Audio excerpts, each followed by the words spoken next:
Go ahead. Hello, and welcome to this special conversation around the Sonoran Desert toad that's so adequately named or so aptly named Toad Talks.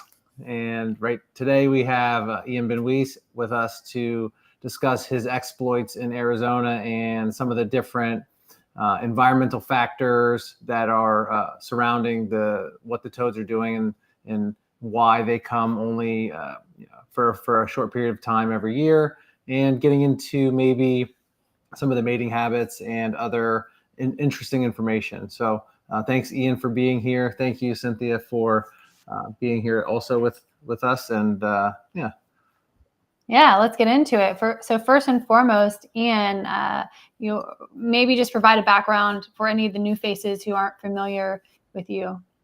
Sure. So my name is Ian Benouis, and I'm one of the co-founders of the Church of the Sacred Synthesis with Ben and some other people. And we've been around for a number of years, and people have obviously heard of the controversy. Yet what we're here to do today is talk about, some of the things the church is passionate about. And one of those things is 5-MeO-DMT. And this is my fourth Monsoon coming out to Tucson, Arizona to check out the toads. Yeah, and love to talk about, like you said, their life cycle, mating habits, ecology, conservation, all that stuff. So thanks. Perfect. So to start, can you provide us a little bit of beginner level introduction to these toads, why they're of interest to you and to the sacred synthesis, and then moving into why this monsoon season is so particularly special?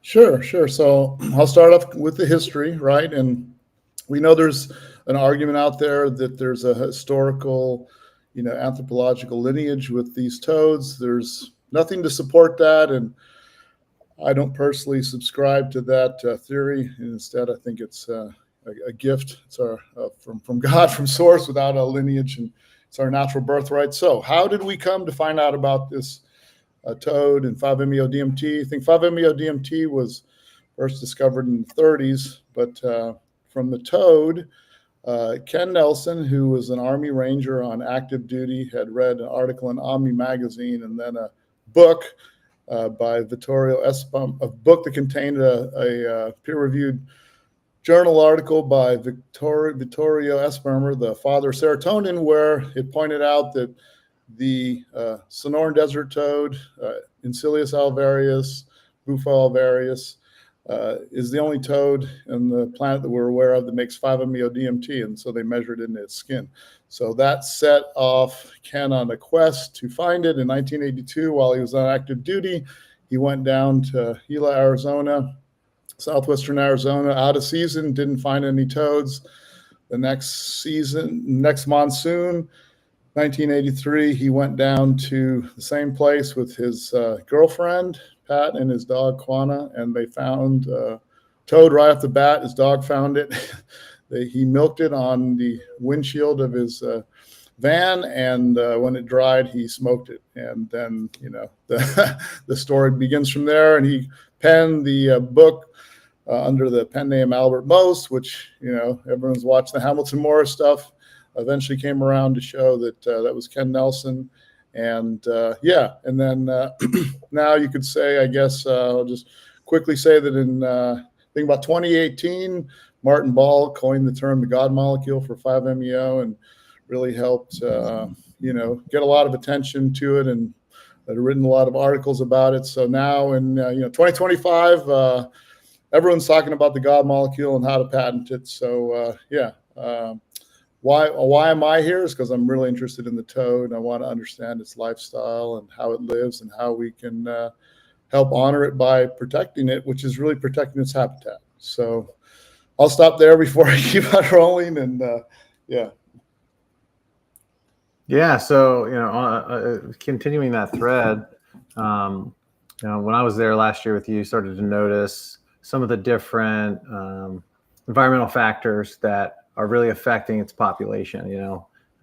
What you'll hear, some of the common themes around the medicine communities are that, there's everyone wants these, they're over milking, et cetera, et cetera. So Can you give us some on the ground intelligence around the habitat and what's happening potentially to these animals? And are you seeing fewer this year than perhaps you've seen in the past, even so early in the season? Sure. Those are great questions. So, what affects its habitat? Obviously, the weather.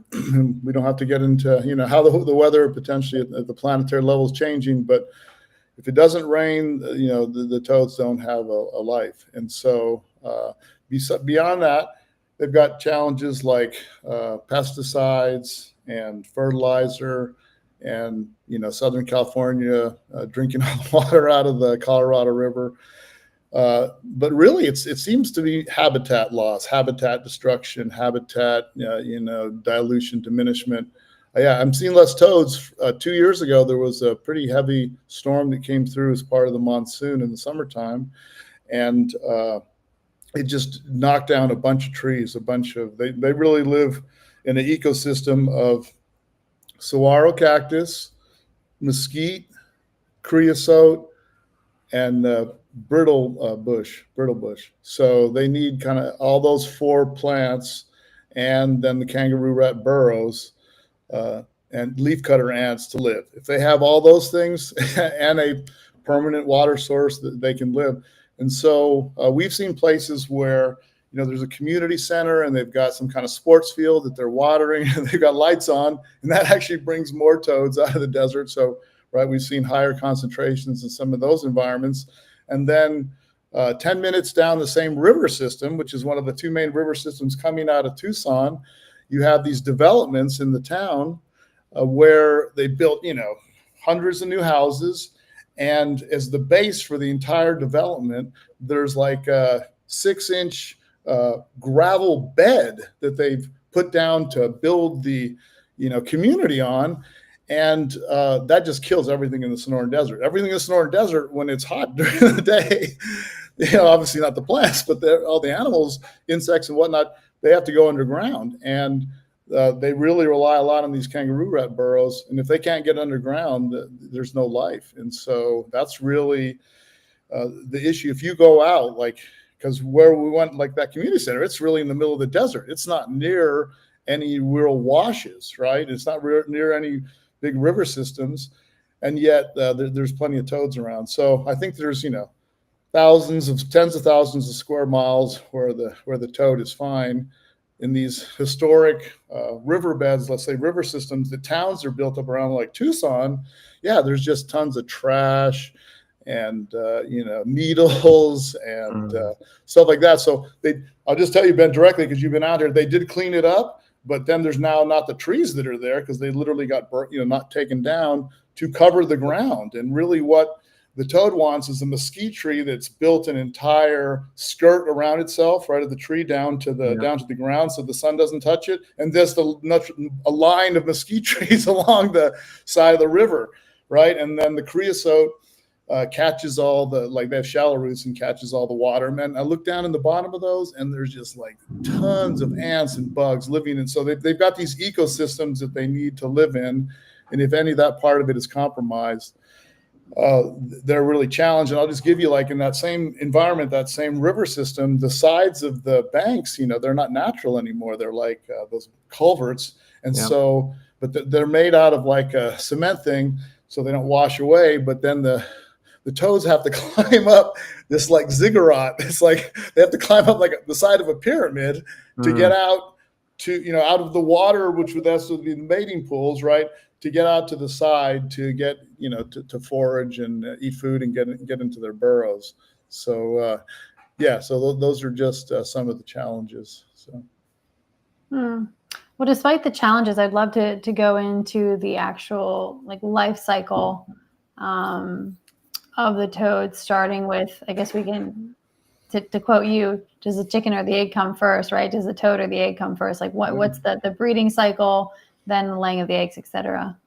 Sure. So this is the Sonoran of the 4 deserts in the U.S., along with the Chihuahuan, Mojave, and Great Basin, is like the most, subtropical desert around. So it's the most green. It's got the most different kind of animals in it. And the Sonoran Desert toad is really a semi-aquatic toad that needs water to live. And so this toad lives underground all year except for the monsoon season, which could last up to 3 months. So it could have, they can come out and as early as May. They don't really come out in full force unless there's a monsoon rain starting, and it's average July 3rd. This year it was July 2nd, and you had a rain that brought them out for mating. So if there's enough rain and they hear that sound of that rain, then that brings them out because they know that there's going to be pools, and then they are mating in those pools. So once they come out, they are attracted to these pools that they base their whole lives around. That's where they were born to begin with. They go back to the pool, male and female looking for mates. They have sexual dimorphism, so the female's larger. It's, I think, second largest toad in the planet after the cane toad, and like up to 7 inches. And so the male amplexus holds on to the female and then direct fertilizes the 8,000 egg stream, right? And you can imagine, I mean, I was talking to, AI about it. That has to happen in still water. It can't happen in moving water. You know what I mean? You can't fertilize 8,000 eggs in moving water, but you can do it in still water. And so then it looks like it's really temperature driven on how hot the pools are. The warmer they are, without being too warm, the tadpoles, the eggs can hatch and the tadpoles can mature faster. But it looks, it might be like 2 to 4 weeks, right, for them to hatch. So the rains come, the mating starts. Then once the mating's complete, besides the tadpole phase, they're doing their thing. Then the rest of the juveniles and adults are foraging. They're eating food, right? And that's what they're spending all their time doing. And then near, let's say maybe towards the end of August, beginning of September, depending on when the monsoon started, then you'd have the toadlets that come out. From those 8,000 eggs, the data says 2 make it to mature adulthood that might live, exactly 10, 15, 20 years. But the toadlets come out and they've got to eat, survive because they're small, eat, and then not get eaten, and go back underground for the monsoon. And in some cases, the toads will stay under there an extra year or two if it's really dry and the monsoon doesn't come in. So, wow, yeah. So as this interesting species of toad, and the only species that makes 5-MeO-DMT, do we know if they're using that molecule to help them hibernate for that length of time? It seems experientially with the medicine, it feels like time just kind of freezes. So kind of stand still, right? What's your view on that? Yeah. And I think these are the $1 million questions that we should be asking. Like, instead of like, look, psilocybin, what will it do for people with PTSD? How about what is the mushroom used for? What is the mushroom using psilocybin for? What is the toad using 5-MeO-DMT for? Because we know that some bufo will make bufotenine, right? And only this one toad that we know has O-methyltransferase, just like us. And so what is it doing with it? So I don't believe that it's the primary. If it is a defense mechanism, I don't believe it's any kind of primary defense mechanism. Their whole life is about water, not only where it is, and they can drink through their pelvic area, but it's not where it is, but they have to maintain the right amount of it, and they have to be wet all the time to live. So I believe it's more that they're using, if anything, 5-MeO for some kind of, like you're saying, taking your metabolism down to the lowest level, right? By turning down your ego. Obviously, they don't have a mammalian brain, but there's certain the metabolic part makes sense, and then it seems like they would be using it to control the moisture in their skin. And because this is a thing, they have 5-MeO throughout their entire skin, not just in those glands. So the glands, it seems to be more like those would be reservoirs for being able to stay underground for almost 3 years. And hey, also potentially maybe a last ditch defense, but we know because some of the other defense mechanisms, I think that's further down the line. They only come out at night, right? They can run under a sticker bush. They can pee on you. They can puff. They can cluck. They have a lot of much more direct, short-term, defense mechanisms to not get into trouble to begin with before they have to use 5-MeO DMT. But ultimately, it seems like why 5-MeO? Well, the Sonoran Desert's got more mammals than any other desert in the North and South America, and the bufotenine can affect the heart rate of mammals and other creatures, right? But 5-MeO DMT doesn't have any effect on reptiles and birds, which are some of their prey. So only on mammals. So the tie-in seems to be they have 5-MeO DMT to talk to the mammals about not eating them.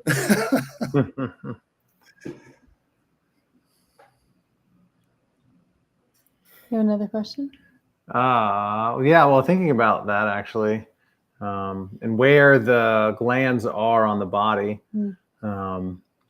It stands to reason that they're not, let's say a mammal's chasing them, a coyote, and the coyote takes a bite, they're probably not going to survive that. Very, very low likelihood. But is that something that would help prevent them from being eaten, or is it something that maybe is a sacrificial offering to the coyote for his brethren? As the coyote says, this is a very high risk for that animal to eat this and be, in a daze for a period of time in the desert.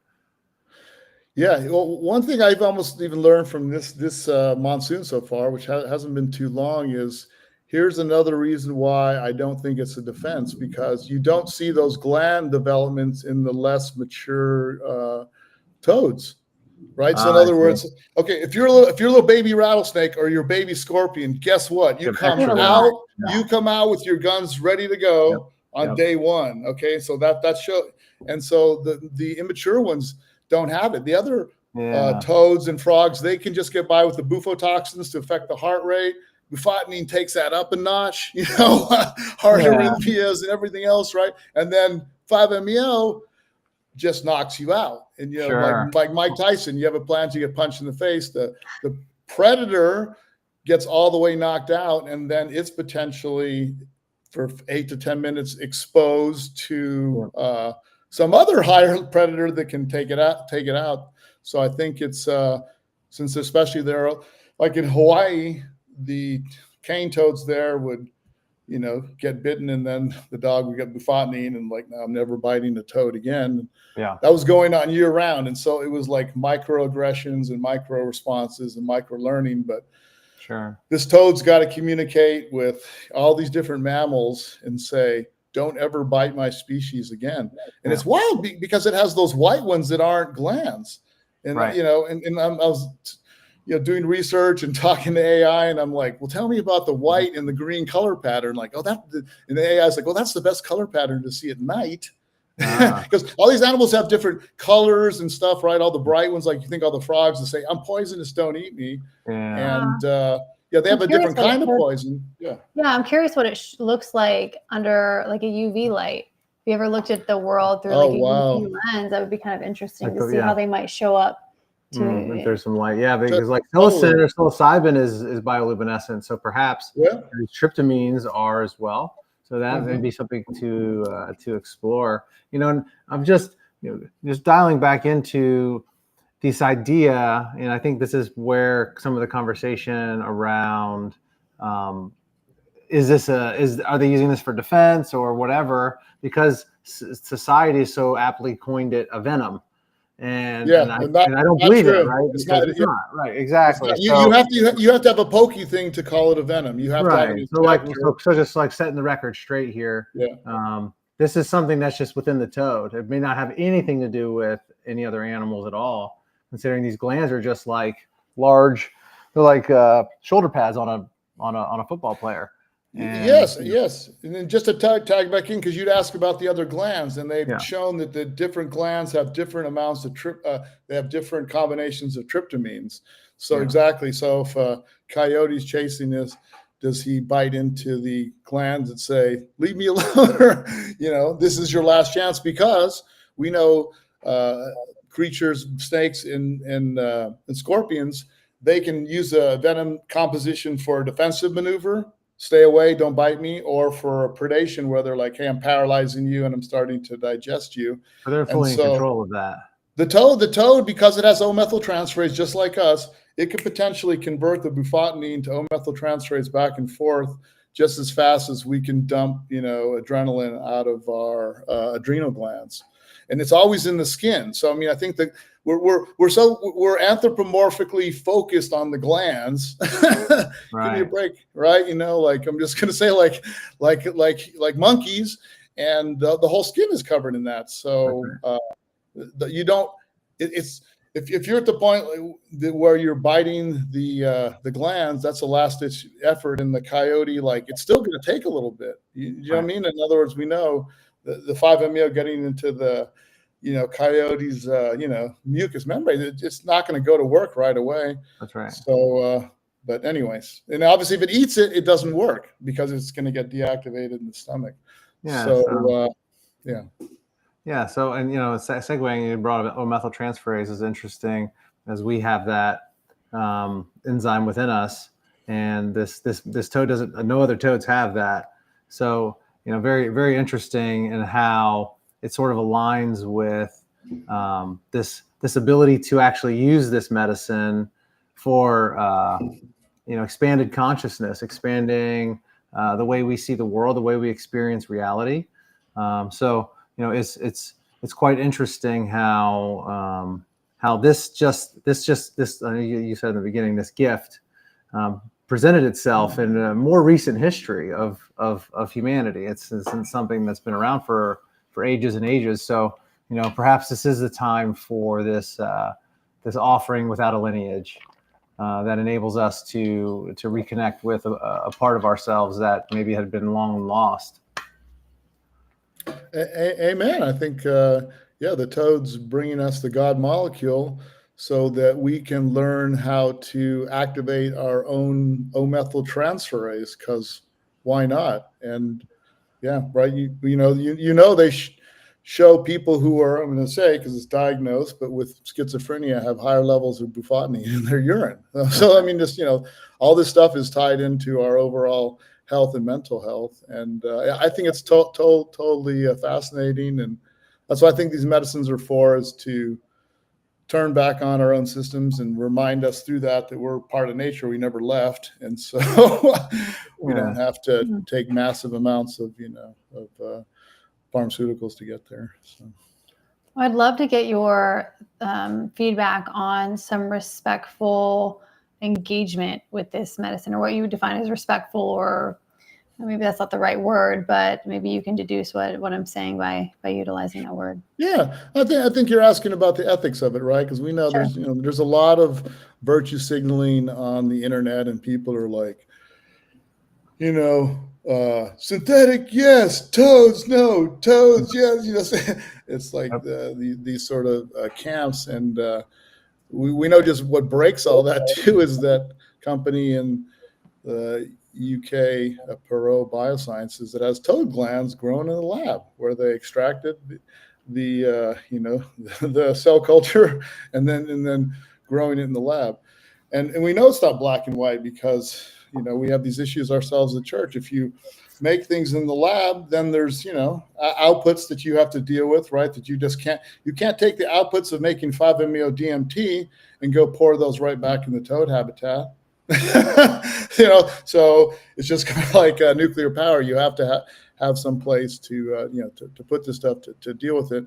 And so I've met and encountered people who've been milking toads for many years, and I'll just say that there are ethical ways to do it without harming the toad. And you can obviously argue that the toad doesn't prefer, there's not consenting. Those are all legitimate arguments, but those are the same legitimate arguments for drinking milk and squeezing cow boobies and titties, what I'm saying, and go the same thing. So I'm just saying, like the punk rocker said, no one is innocent. So I'm more for the how can we do things in a responsible way.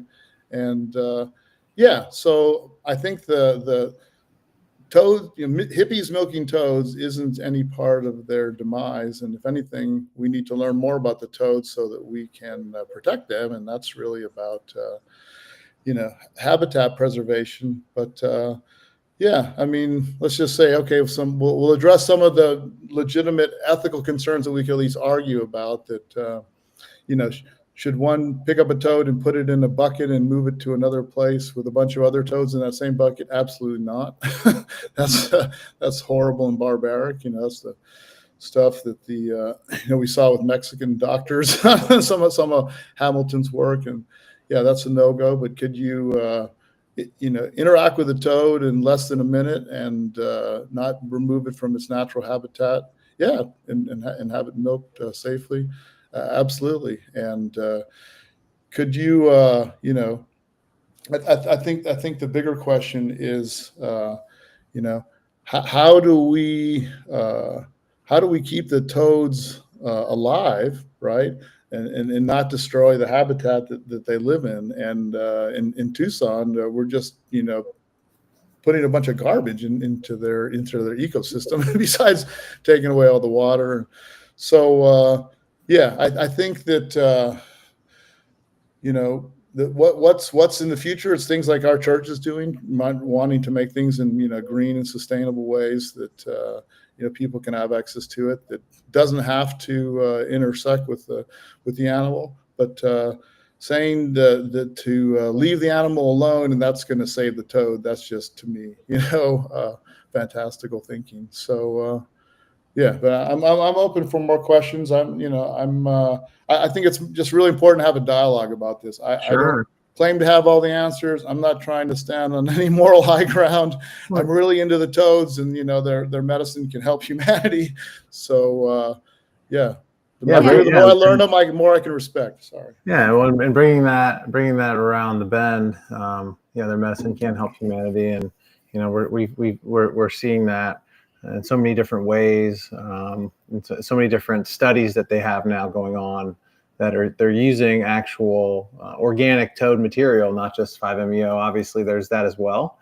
But you brought a good point up that there's all these toxic byproducts that are produced with the synthetic route. And we know that there's no taking without something having no cause without effect, right? And so when we know the science. So when you make a kilogram of 5-MeO DMT, you have to deal with 5 kilograms of toxic waste, right? It's a non-recyclable toxic waste. So, what do we do with all that? And as this scales, what is the most sustainable route to working with these animals? And science shows in other species, that obviously there's no studies specifically around the toads, but other species that when the population is stressed, increases reproduction, increases resiliency.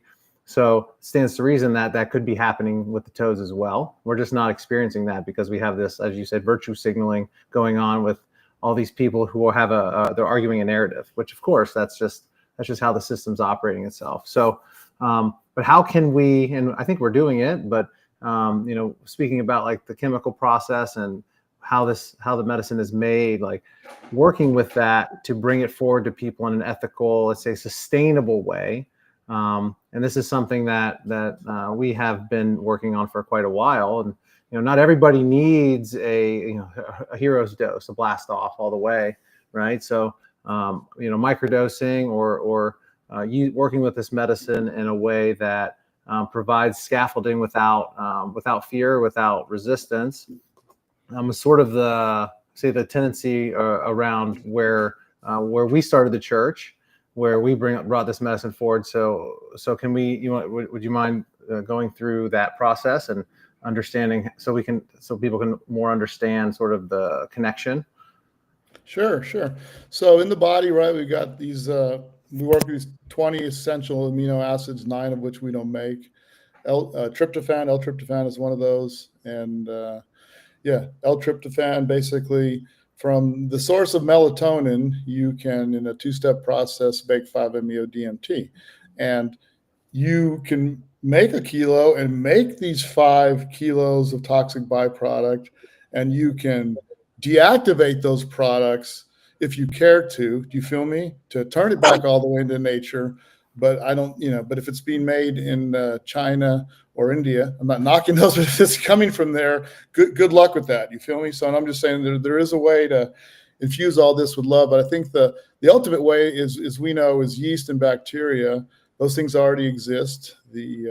There's a culture that can make 5-MeO-DMT from feeding sugar to the yeast culture, and same thing basically with E. coli, bioengineered bacteria that has the 5-MeO pathway built into it. So you're making it in a two-step process from melatonin, and you can do it without any toxic byproducts in yeast and bacteria. And I think that's the future. Everyone's going to have these little kombucha-like bioreactors at home where you're going to be able to make it. And really, that's a fulfillment of Ken Nelson, who's really a godfather of our church's vision. He had a vision of not killing the golden goose, aka the Sonoran Desert toad, right, by decimating it. And he had the vision for 5-MeO-DMT bioreactors, and that's exactly what making it from yeast is. And so, and I think that, let's go into some 5-MeO history. The first wave was the Mexican doctors, and they, went around the USA and Europe and toting everybody up, giving people 100 milligrams at a time. And that phase, thank God, that is past us now. And then, there's been a phase of it's the Mount Everest of psychedelic. It's the God molecule. Take as much as you can, and obliterate yourself and dissolve yourself. And that's not the only way to go to Six Flags and do the roller coasters. That's not the only way to do it. The classic roller coasters, right, at the county fair have their place as well. And that's really what this low 5 is all about, is that microdosing has been shown to be more effective, smaller amount. The overall amount you have to give somebody, you can get more effect with giving it in a microdose fashion. And we want people to have the opportunity to, if you take so much 5-MeO-DMT that you forget that you're made of it and you can make it yourself, you took too much, right? But if you take enough where you're like, hey, I've got 5-MeO-DMT in me, I want to turn that dial up. That's the right amount of 5-MeO, and that's what we're doing. That's what you guys are. Thank you for your leadership doing as far as showing people how to do this with the Jaguar light ones and the Jaguar Unity mists. So Yeah, you're welcome, and thank you for that beautiful deep dive. I feel like a lot of my curiosity at this point has been satiated, outside of just a few more things that you touched on that we kind of steered away from, but it's more so around the appearance of the toads. And you'd mentioned two things. One is that the immature, the younger toads aren't developing these full glands, and there are different glands on the toads that you've noticed. So would love to just touch on those a little bit, just as an animal lover and curiosity out of what's happening there. Sure. And then this toad, compared to other toads, like let's say the cane toad, it has those 2 parotid glands up there, but it doesn't have the other ones. These toads have 3 pair, 6 glands in total, one up here, a pair up here, and then they have sets on the back of their legs. And so, and again, we don't know why. We just know that they have different mixtures of tryptamines in there. So if you infer from other creatures that are using different compositions, right, of, venom or poison to affect prey or predator, it does something there. Maybe when a coyote gets the first bite in the back leg, that's whatever's in there gets it to let go. And but these smaller ones, they don't have. I mean, if it was a major defense mechanism, it would exist in the smaller versions of the toad. It would be so key as to not be left with it. So I guess let's say this. Let's explore the smaller toadlets, right? their main predators are completely different from the other mature animals because of the size. So like I've seen their biggest predator? It's pigeons, city pigeons, eating them as they come out of the pools. They just sit there and eat. And since only 2 are making it, really it's more that those they're really feeding and supporting the entire ecosystem. If there's enough rain, then there's tons of tadpoles, and then the tadpoles feed everybody. And so yeah, I mean, we don't know what the white glands do. We don't know what their glands do, period. We don't know if the amount of 5-MeO in their skin is sufficient to do anything. And yeah, and I don't know if we will know, but yeah, these are the kind of things I want to learn more about myself. So yeah, I kind of like the unknown. It's very exciting to realize there's still mysteries within the world that in a world that's been discovered over and over again. And I love seeing you going out there and being boots on the ground, exploring your curiosities and providing this information to us and everyone who gets to tune in with these Toad Talks. Yeah, perhaps as we're discovering more and more, these ongoing conversations can help reveal more and more information about these things that we have questions about. Absolutely. So I'll just maybe leave with this. It's all about those kangaroo rat burrows, because those things are only a couple feet deep, and the toads and the rats, when they're hibernating, they just go down halfway, and then the rat seals off the hole, and that then maintains a constant like 70 to 85 degree temperature, and then a constant moisture. So I'm just saying these toads are masters of using chemicals to preserve their own internal ecosystem. So yeah, we could learn a lot from that, and I'll be going out more to look at more of their mating and just all their habits in general as the weeks come on. Fantastic. Well, again, thank you so much, Ian. Thank you, Ben, for this awesome conversation, and we look forward to the next time we tune in. Sweet. Yeah. All right. Awesome. Yeah. Thanks to everyone who tuned in. We appreciate your time.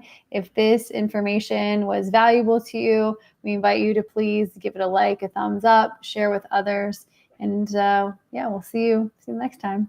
Yeah. And if you guys have questions, right, we'll find a way for people could submit some questions and things people want us to talk about, so that for the next episode, we can, work with that. So.